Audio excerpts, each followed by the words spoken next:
नमस्कार। आज हम भारतीय संविधान की एक बहुत ही एक महत्वपूर्ण स्तंभ पर गहन चर्चा करेंगे, भारत के राष्ट्रपति।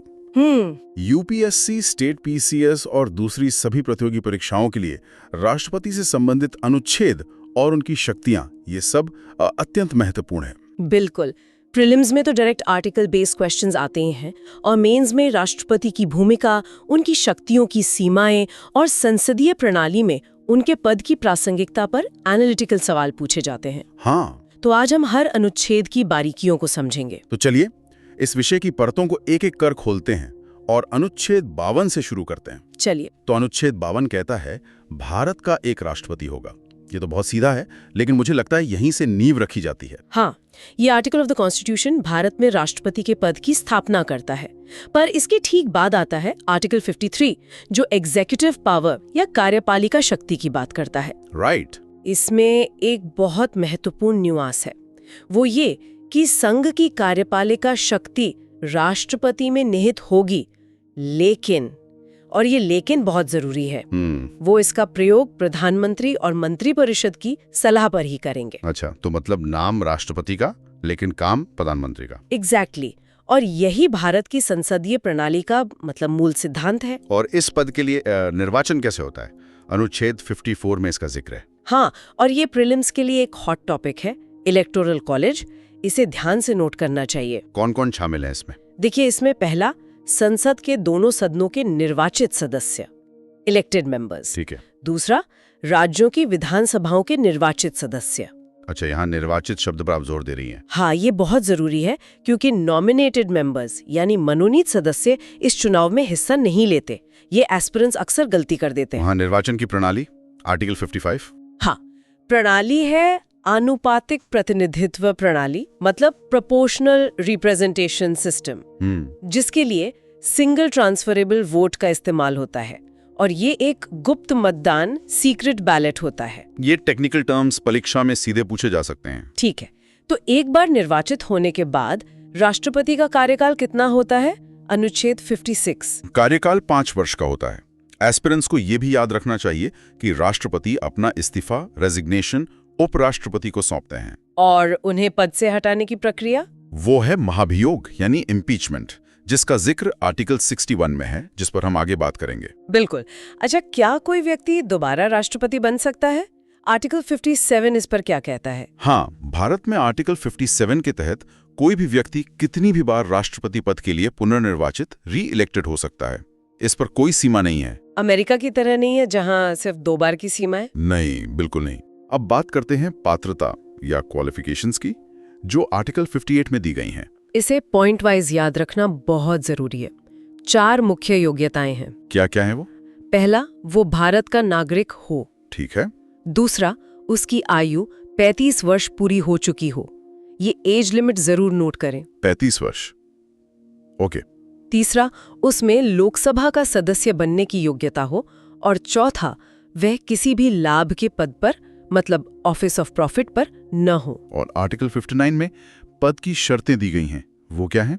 उसमें मुख्य बातें ये हैं कि राष्ट्रपति संसद या किसी विधानमंडल का सदस्य नहीं हो सकता, वह किसी अन्य लाभ के पद पर नहीं रहेगा, और उसे सरकारी आवास का अधिकार होगा, और उसके वेतन और भत्ते संसद द्वारा निर्धारित किए जाएंगे। चलिए, ये सब तो पद और शर्तों की बात हुई।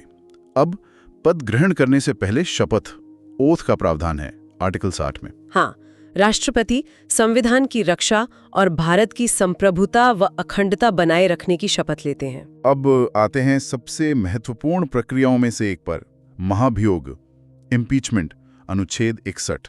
हाँ, महाभियोग का आधार है संविधान का उल्लंघन, वायलेशन ऑफ द कॉन्स्टिट्यूशन। और ये प्रक्रिया शुरू कहाँ से होती है? ये प्रक्रिया संसद के किसी भी सदन द्वारा शुरू की जा सकती है। ये मेंस के लिए एक बहुत ही महत्वपूर्ण टॉपिक है। अच्छा, और यदि राष्ट्रपति का पद रिक्त हो जाए तो, मतलब मृत्यु, इस्तीफा या महाभियोग से, तो क्या होता है? आर्टिकल 62। 2 बातें याद रखनी है। पहला, रिक्ति को 6 महीने के अंदर चुनाव कराकर भरना होगा। 6 महीने? ये टाइम लिमिट जरूरी है? बहुत जरूरी है।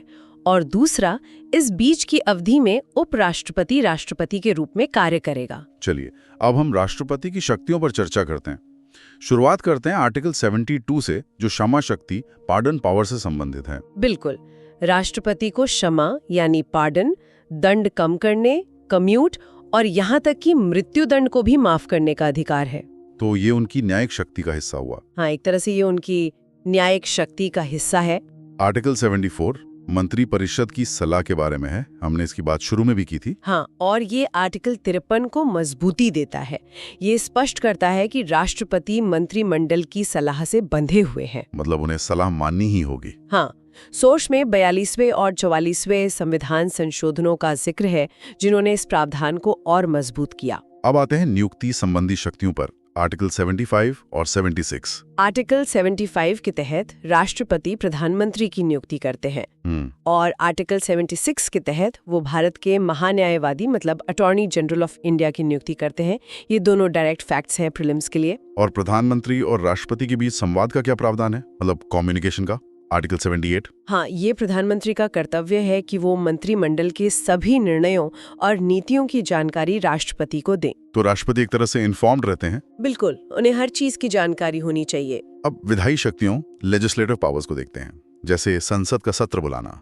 आर्टिकल 85 के तहत राष्ट्रपति संसद का सत्र बुलाते हैं, समन करते हैं, सत्रावसान करते हैं, प्ररोग करते हैं और लोकसभा को भंग डिसॉल्व भी कर सकते हैं। प्रधानमंत्री की सलाह पर? हाँ, प्रधानमंत्री की सलाह पर।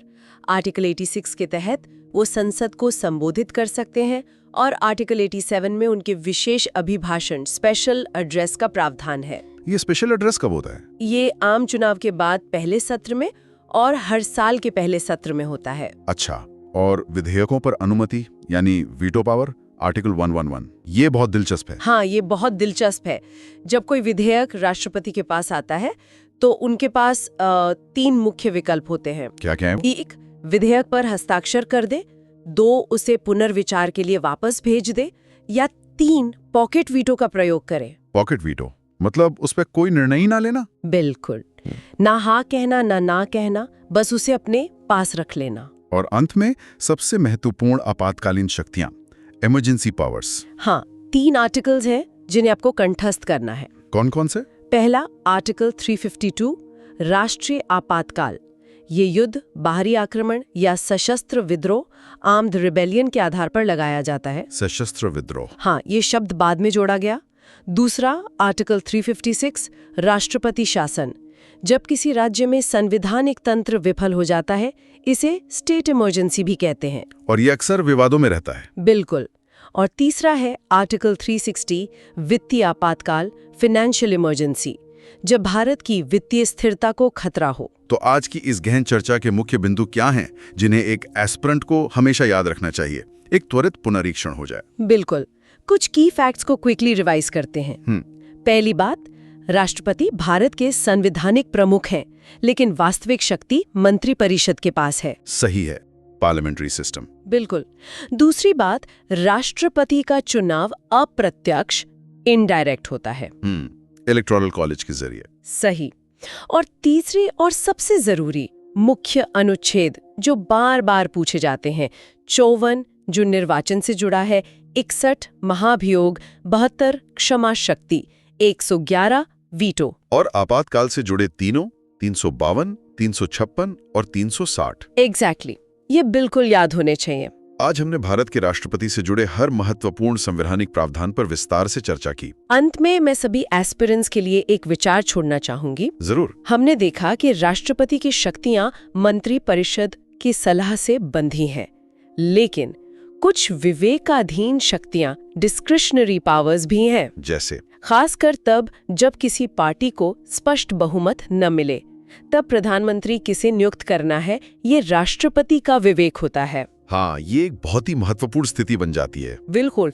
तो इस पर विचार करना चाहिए कि ऐसी परिस्थितियों में राष्ट्रपति के पद की भूमिका कितनी महत्वपूर्ण हो जाती है और ये भारतीय लोकतंत्र की स्थिरता को कैसे प्रभावित करती है। ये मेंस एग्जाम के लिए एक उत्कृष्ट चिंतन बिंदु है।